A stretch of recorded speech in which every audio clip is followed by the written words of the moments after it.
Shift Happens podcast. Do you have what it takes to rule the world? Spoiler alert, the game has changed. As new and nimble competitors enters the market, once mighty players are rethinking their entire business models or fading away completely. The real currency now is data, and the players that can leverage it are set to come out on top. There's also an arms race to acquire the best tech and talent. These aren't new revelations, of course, but they've become a reality during the pandemic, and they're also at the heart of today's show. I'm thrilled to speak with consultant, visionary, and author Ray Wang. His latest book, Everybody Wants to Rule the World, offers a fascinating look at business disruption and what you can do to be ready. Let's get into it.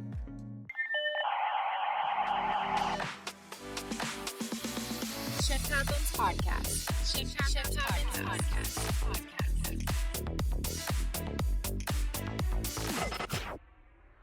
Welcome, everybody, to another episode of Shift Happens podcast. I'm your host, Dr. Raymond, Chief Brand Officer here at AvePoint.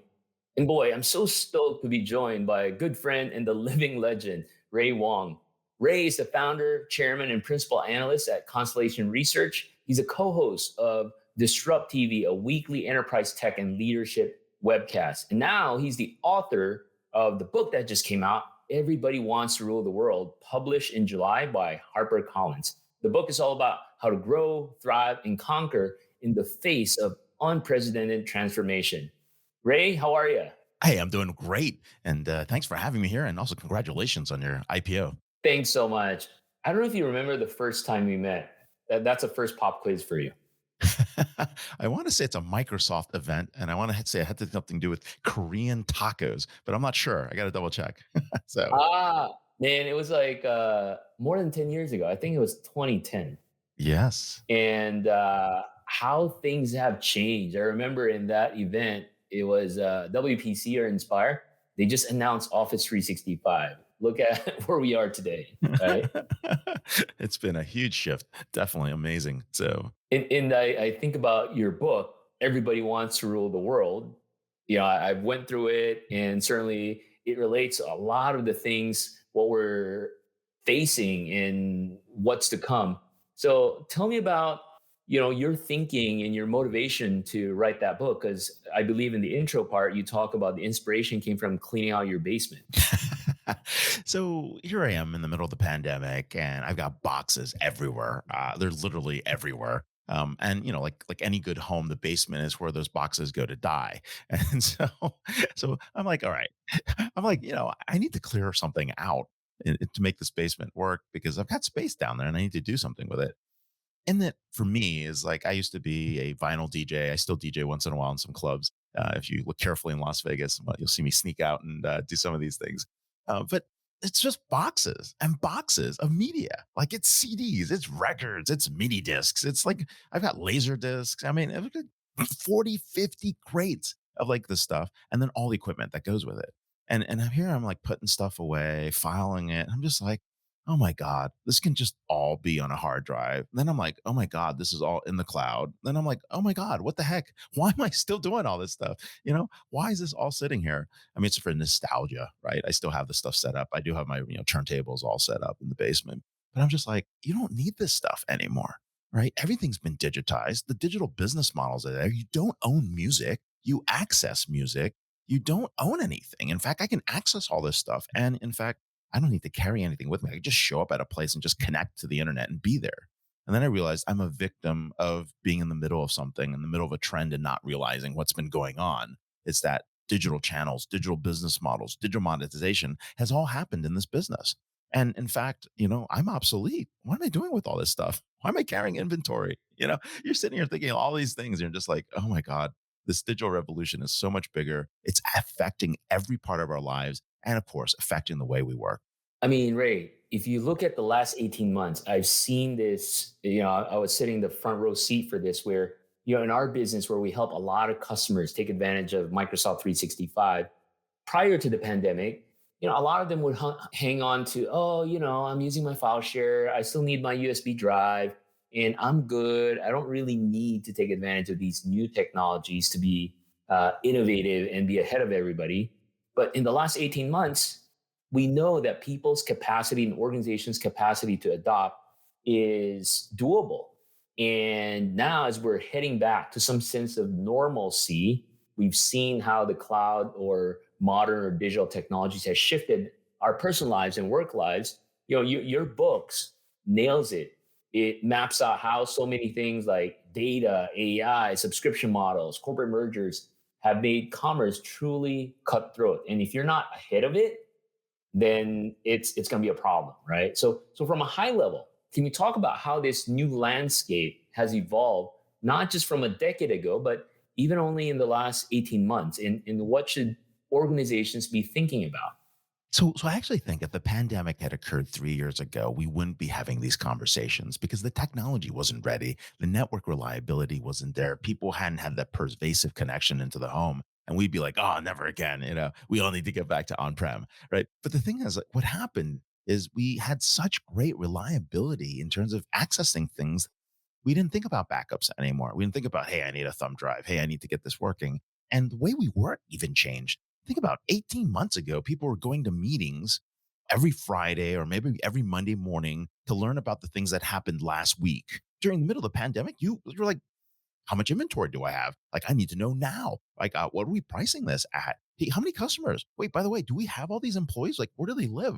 What's going on? We suddenly were living in the information in real time, which never happened before, right? We used to wait so long to get this kind of information insight. And we realized that we had the infrastructure to live real time. We had the infrastructure to support remote work. We had the infrastructure to be able to actually, make decisions, forecast in a way we weren't able to do before. And I think that's what gave people the confidence when they could see that we could understand every part of the business. Once it's digitized, we now have a really good understanding of what can happen and forecast what might happen and prevent things from happening that we might not like. We all got cyber attacked in the middle of April and June. April through June was like cyber attack, period where everyone's like taking advantage of vulnerabilities. And you know what? We didn't do too bad. We didn't do too bad at all. Right. We start to understand what we need to do to protect ourselves and what we need to do to open up access. And that to me was very powerful. Now, speaking of that power, let's drill down further. You talk about organizations need to take advantage of the wealth of digital assets that we have, digital tools that we have. But you also describe that companies need to do more than just go through digital transformation. They must completely rethink their brand. So, along these lines, what are the key distinctions between these two approaches? Digitally transforming, but at the same time rethinking who they are as an organization. And why is this distinction so important?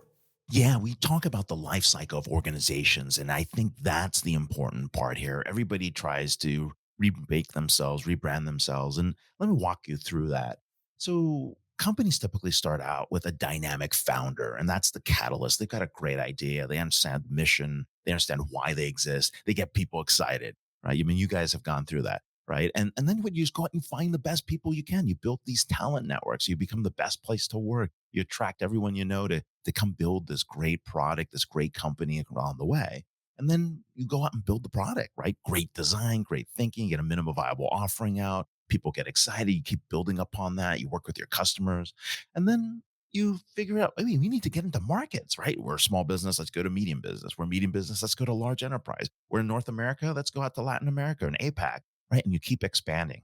And then you go public, right? And something changes, right? Organizations go public and, the first 5 years are amazing, right? You get a lot of growth. The people come in, they scale up the business, but then everything becomes profit per employee, profit per sale, revenue per employee, and you start to lose it. Companies that are middle age, 30 to 40 years out, they don't know why they exist, right? And so here they are trying to do digital transformation. They got a digital channel working, they've got their workers like doing remote work, they're trying to get teams and collaboration and Office 365, moving along, and they forget why they're in existence. And so there are turnaround catalysts that are important that you have to revisit in order to make digital transformation work. Otherwise, just getting a digital channel or, getting your collaboration capabilities in place, that's not enough.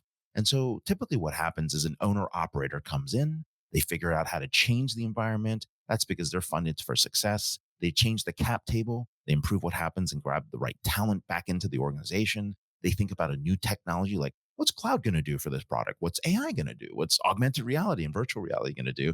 and they use that as a catalyst to revamp the product. And then they look at markets, but they don't look at markets the same way. It's not about geos, it's not about industries. It's about data value chains. And how do you get data value chains? How do we build three, four-way marketplaces, right? Four-sided marketplaces so that we can actually move data along and share that. And then the last piece is really educating the clients and educating the board that your long-term vision, what it is. You might lose some money on the way there, but here's what we're going to do to get there. And I think that's what you need to do to make that turnaround successful. Because digital transformation on its own, it's a technology. You got to think and rethink your organization. No, that's a fantastic point. You even talk about examples of giants that have fallen from their perch and gone under. Toys R Us, Domino's, Macy's. Is there a cautionary tale here, or if there's a common lesson that stood out for you with these companies so that organizations can make sure they don't fall in the same trap? Yeah, and let's look at the gradation, right? Toys R Us, utter failure, total bankruptcy. Macy's kind of in the middle of a bankruptcy. Domino's in the middle of a fight, a food fight, literally. And so Macy's, yeah, I mean, they're in the middle of trying to figure out where retail shifts and how destinations, and how to rebrand the experience. That's a little bit tougher. But let's talk about Domino's. They are the poster child for winning digital transformation. Like, we love them. You can order through them 17 different ways. You can order through Alexa, get your pizza 4 p.m. on a Friday. If you ordered last Friday, they'll remind you, hey, it's time to order pizza again. It's really well done, wonderful mobile apps. You order your pizza, it tells you it's in the oven, it tells you it's 10 minutes away. You get the pizza, you run it through the AI engine, they tell you, hey, that pizza is actually pretty good. You take a picture and they'll be able to tell you how good the picture was and how the franchisee was in terms of the quality. That's amazing. But we were in the pandemic. What happened? These last 18 months, food delivery app companies are kicking butt. Think about what happened. Small businesses who could not deliver their pizza, right? Their food, their Thai food, their Chinese food, their Indian food, whatever it was, their baked goods. They went to food delivery apps, right? And Grubhub, Postmates, Uber Eats, the DoorDash, they all picked up. And these customers did a couple things. Actually, these food delivery apps actually did a couple of things with their customers. They took the customers from the restaurants, which the restaurants were happy to give up, right? They gave them the customers filled in their payment information. They started ordering from the food delivery apps instead of the restaurants, right? And when they did that, these food delivery app companies not only took over customer account control, they started building the biggest network.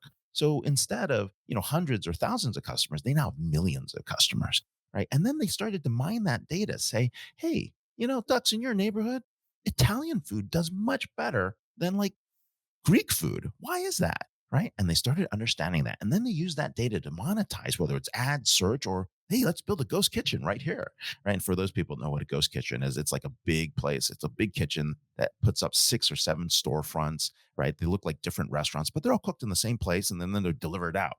And then these companies can lose hundreds of millions of dollars every year. So long they're growing and attracting customers. Their investors don't care. And so here's Domino's trying to compete with that. Like, I don't know, how often do you order from Domino's, Ducks, or order pizza? Is it once a month? I haven't ordered from Domino's in a long time. Right. Do you even order pizza? Do you order once a month, once a week? I mean, I don't know. Oh, yeah, once a month, once a month. So you're once a month, but how often do you order other food, right? Thai food or Chinese food or Vietnamese or A Indian, lot. right? We order a lot more. I know this guy that orders 3 times a day from like DoorDash. It's crazy. So here we go. I mean, here's the poster child of winning digital transformation. Suddenly, this whole new business model comes into place. This digital giant comes and takes over, and digital transformation is not enough. So you're Domino's. Like, what do you do? Well, I mean, if I was Domino's and if they were paying attention to my advice, which I don't know if they do, I mean, I'd say let's go create a brand new startup unit called Delivered by Domino's. Let's help every startup in the country have the same ability to compete with food delivery app companies. And in fact, give them the infrastructure from ordering to managing to actually delivering the last mile. And that could be a brand new unit from Domino's, which would make Domino's still relevant. Even if you order once a month, you capture all the other revenue from everybody else, and you have the reliability of 30 minutes or less, which is Domino's guarantee, right? That would be the way to do it. But it's hard. They're a publicly traded company. Could they go out and lose hundreds of millions to do that? We'll have to see, right? And Domino's isn't out for the count. I mean, they took their stock from $3 to 350. I mean, it's the best performing stock from 2009 to 2019. No, this is a really good example and breakdown of the shifts, right? Especially in the last 18 months. So Massive shift. massive shift. So as I talk to a lot of customers, a lot of them are concerned as organizations go back to work.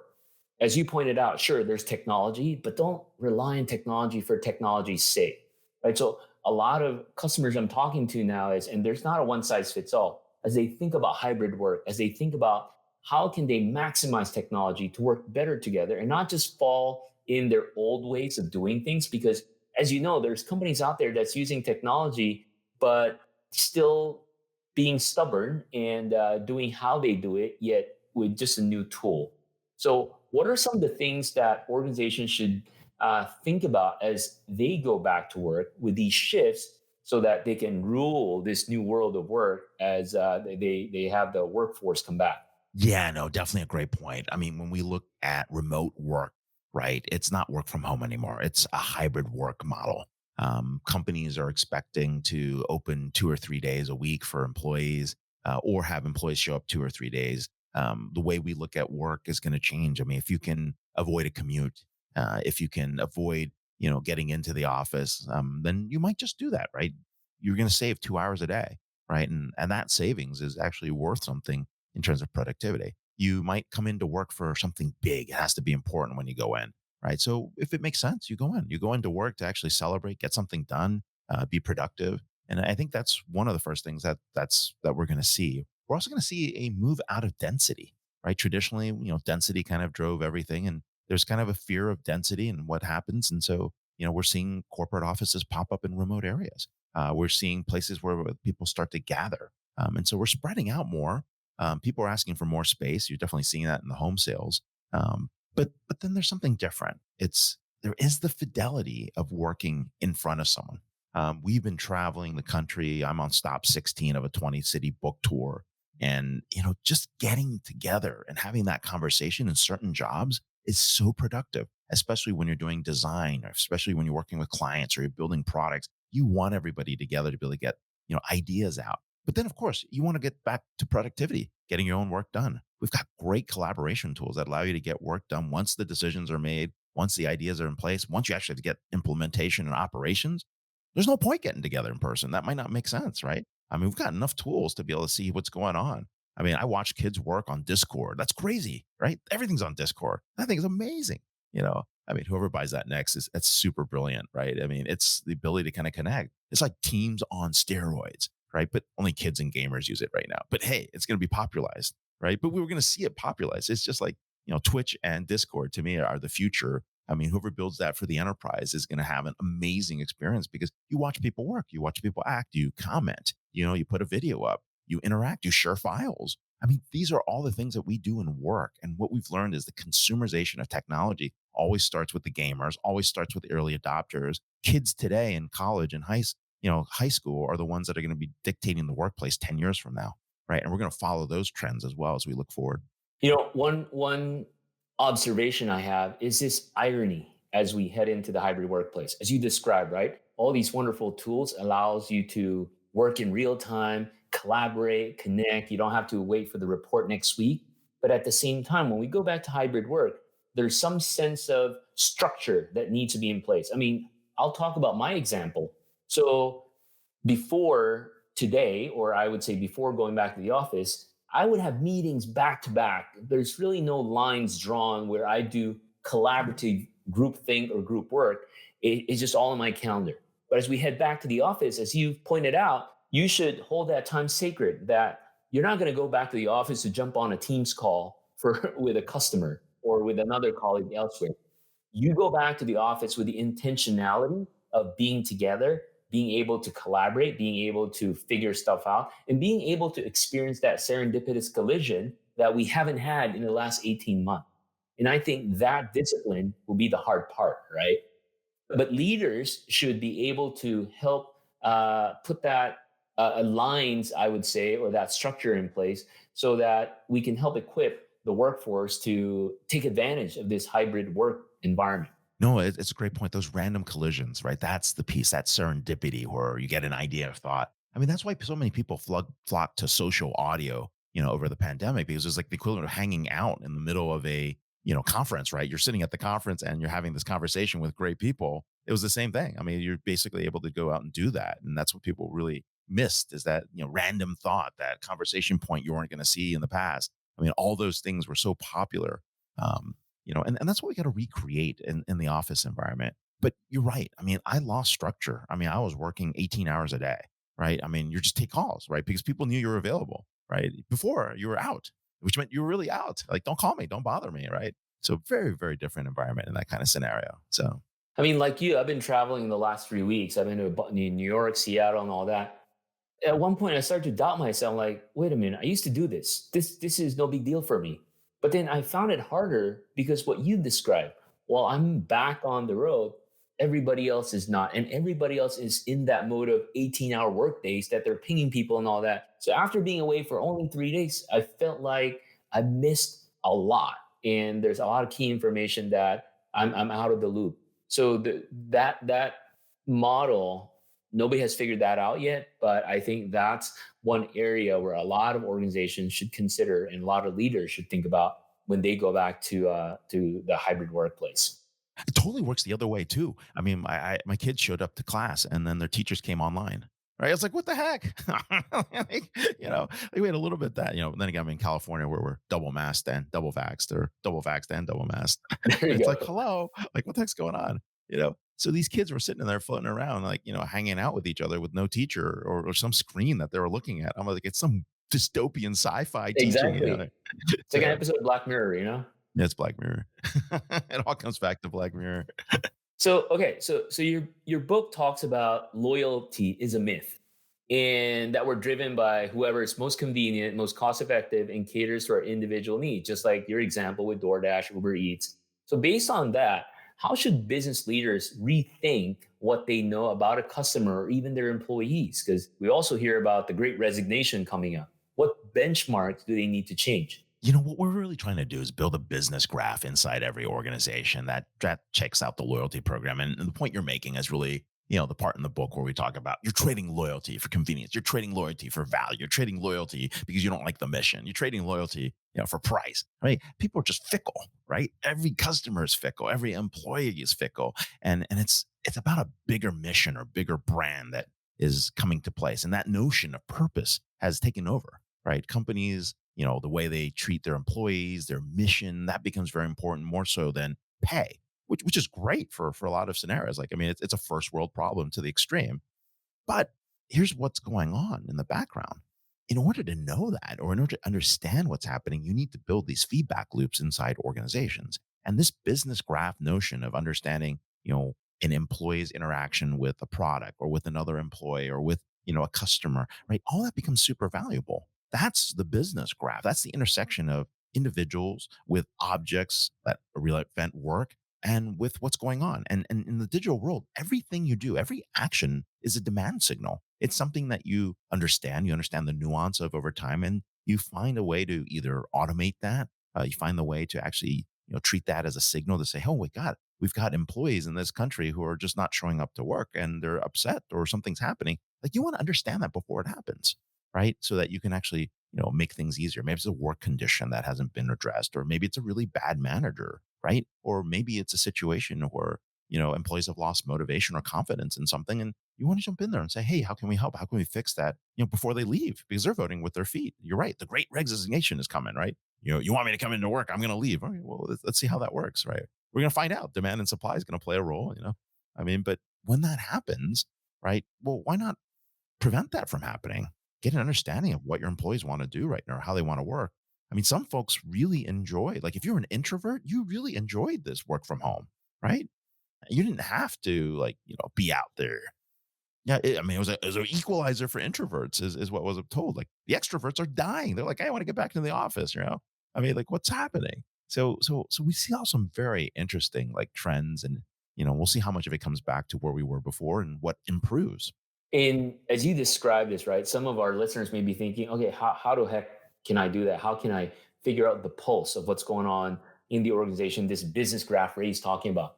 The good news is there are technologies that can help you with that already across the board. I mean, certainly Microsoft just released Viva, their suite of technologies, connections, insight. And what Ray is describing is all these things where you can check the pulse of the people, the behaviors in their meetings, their mental health, and also where content's being surfaced. Now, it's not perfect. You need to still connect the dots, but those are signals that can help you measure the sentiment, not only internally, but also externally. Oh yeah, definitely. Viva is definitely one of those technologies people are going to be adopting. If you're definitely a team shop, you've got Microsoft going. That's the business graph, right? That's the analytics. That's the insight internally. A lot of organizations are trying to get to that.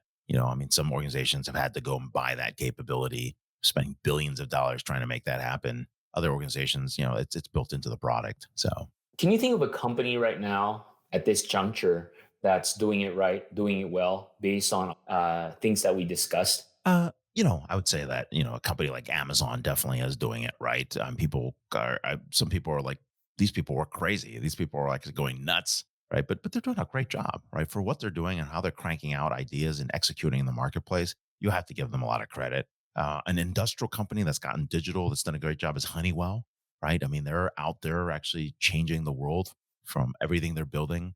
And it's impressive, right? In terms of like how they've launched new products, spin off new divisions, transform the organization in terms of how they look. That's definitely a great example of a company that can do that. But yeah, all across the world, I mean, we're seeing pockets of organizations, that understand what they need to do to inspire their employees to do more. Awesome. I mean, Ray, I can keep going with this conversation, and the book is really powerful. And it's a great reference for, not only organizations, but people as they head back and think about what the next wave of innovation, work, business would look like. The book ends with an advice against a dystopian future as you go through these rapid changes. What are some of the key warning signs? What are some of the key advice would you offer to our listeners if they want to make this shift happen, not only in their organization, but within their own lives and personal pursuits, professional pursuits as well? So this comes back to, like where we came up with the title, right? Here I am watching the trailer end of Real Genius. And if you remember watching that book, right? Popcorn pops, all these folks are, looking around like they've built this, dystopian laser that's going to take over the world. And so they got it making popcorn. And then, the Tears for Fears song kicks in, right? And so, um, you know, the dystopian future that could happen is really, controlled by the digital giants in every aspect of your life, from how you buy something to how you finance things to where you shop, how you eat, right? And that is scary, right? Because we're in a world where data is really the commodity, but data really should be the more valuable asset. It shouldn't be treated as a commodity, and that's what these digital giants live on. And so we've got a couple things that we tell people about. It's really the notion of data being a property right. And if we can do that, your personal information, your digital exhaust, your genomics, that DNA, if that's a property right, we have existing laws that can help you. We have existing laws that will allow you, to treat that property that requires consent and value exchange. You've got land and someone wants to squat on your land. Wait, no, you've got a land title. They can't do that. You've got an idea that becomes IP and a trademark, right? They can't come and steal that from you. And so they're protected classes. So that's the first part. The second part is really what we call about data portability, right? Taking that data as a property, right, but being able to take that data with you when you leave a company and becoming yours. And that data portability is going to be an important aspect. Just like we had number portability, you can move your cell phone number off to someone else. We're going to see that with data portability in one way or another. It might not be the whole thing, but it's enough for you to get started to actually improve switching costs. And then the last piece is really thinking about the cost benefit analysis of what's going on with digital giants. I mean, we got a lot of benefits, right? The way we do translation, the way you get mapping, the way you have the ability to have all these new innovations driving down the cost of 5G. I mean, costs are coming down. Innovation is accelerating, right? New companies are being created on top of these platforms. And so by all means, these haven't been acting like monopolies or the tyranny of monopolies, right? I mean, we got some crazy person that's trying to sue Amazon for, driving prices down for everybody. That's evil, right? It's like, okay, I don't know about that.